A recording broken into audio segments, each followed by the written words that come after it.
Assalamu alaikum everyone. This is me Fatima Khan, Business Wali. I am a student of Rehan AI Teachers Training Institute Batch 22. Today I am going to talking about a very important topic that is discuss how to develop a reading habit and expand your mind with ChatGPT. Today we will learn about this topic from ChatGPT. So let's start.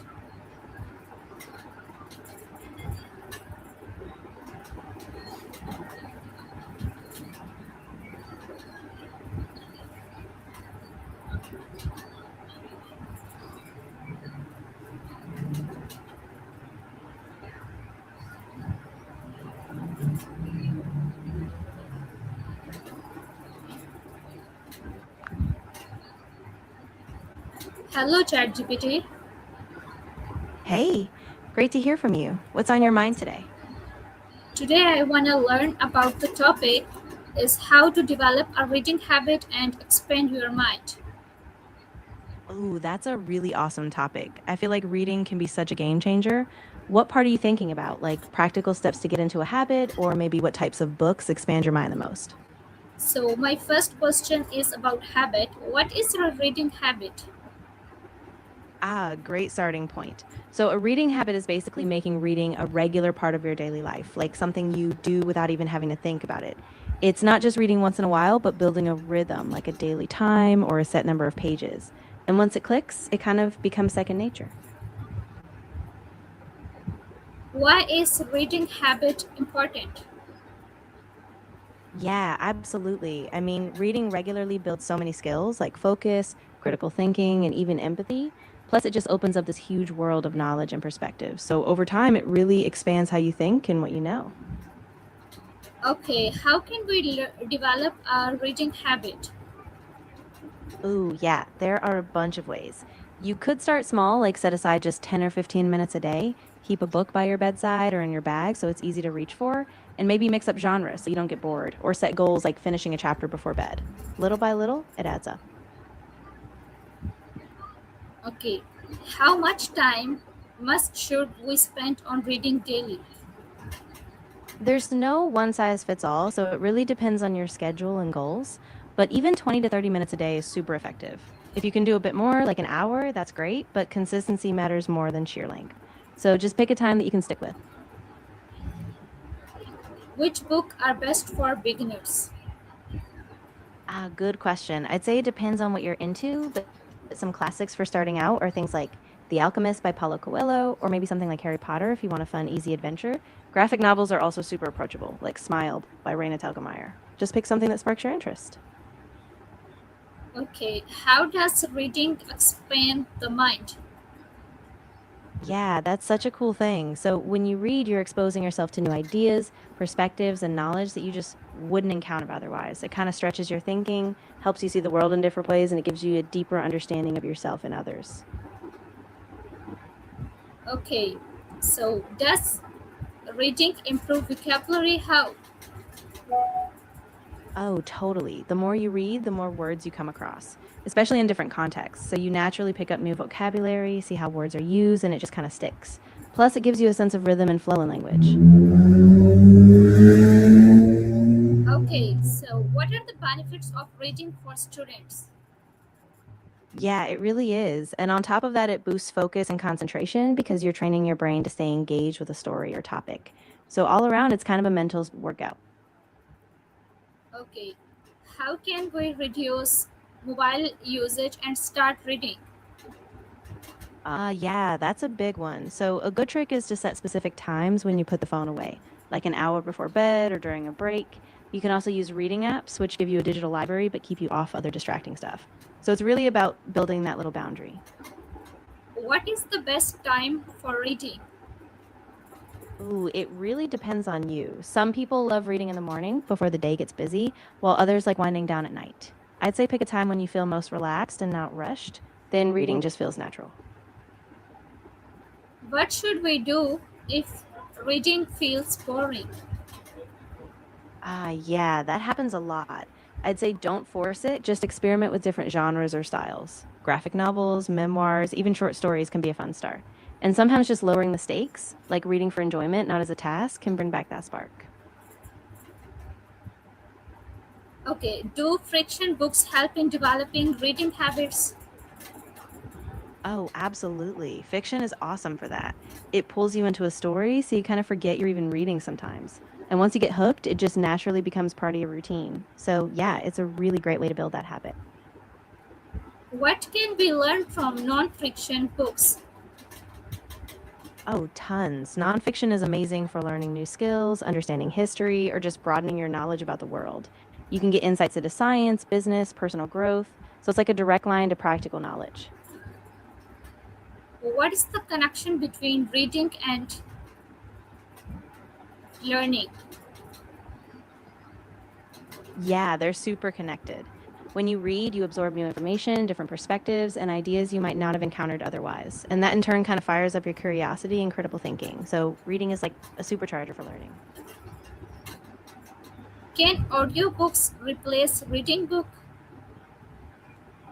Good question. I think they can complement each other, but they're not exactly the same.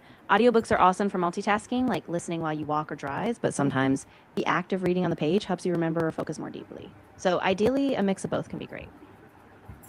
How does reading improve focus? Yeah, definitely. When you read, you have to concentrate on the words, the flow of the story, or the information. So over time, it trains your brain to stay in one place, which really boosts your focus and your attention span. What is the role of reading in strengthening the mind? Yeah, that's such a good point. Reading really stretches your imagination and critical thinking. It pushes you beyond your usual way of seeing things, so you can connect ideas, think more deeply, and just grow your mental flexibility. Okay, so how do we choose the right book for reading? Great question. I think it really helps to start with your interests, like what excites you or what topics you're curious about.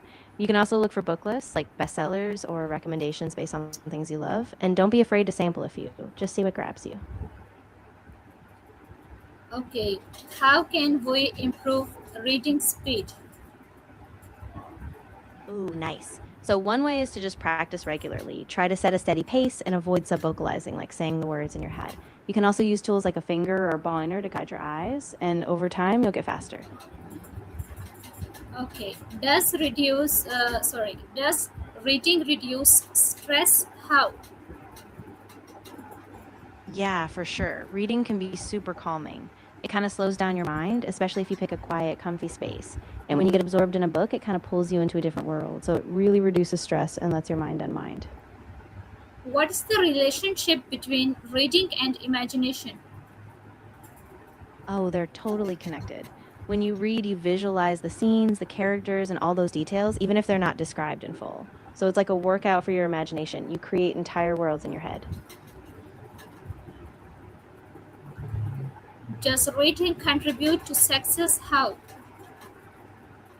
Yeah, absolutely. So, reading broadens your knowledge, which can help you make more informed decisions, spark new ideas, and even give you that extra confidence in conversations. So, over time, it really can give you an edge, like a kind of secret superpower for success. What are the steps for what are the tips for students to develop reading habit? Oh, yeah. So, first, set a specific reading time, like maybe 20 minutes a day. Keep a book handy so it's easy to reach for. Try different genres to keep it interesting, and set small goals, like finishing a chapter or page count, just to keep yourself motivated. How does social media affect reading habit? Yeah, it's kind of a double-edged sword. On one hand, social media can be a distraction, it just pulls you away from reading. But on the other hand, it can also introduce you to book recommendations or reading communities. So it really depends how you balance it.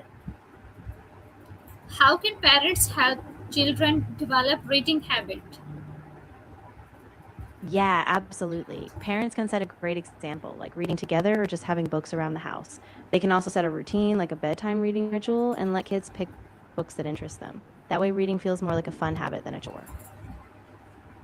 Okay, so how does reading improve thinking skills?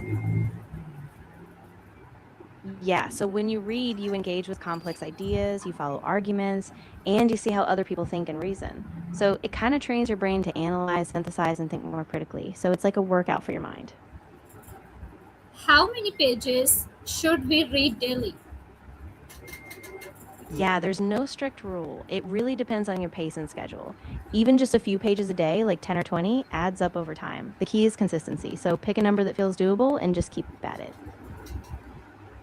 What is the best way to understand books better? Ooh, I'd say a great way is to read actively. So don't just passively go through the words. Pause to reflect on what you've read, take notes, maybe even discuss it with someone else. That way you engage more deeply and things really stick. Okay. How can reading habits change a personal life? Oh, it can be such a game changer. I mean, it broadens your perspective so you see new possibilities.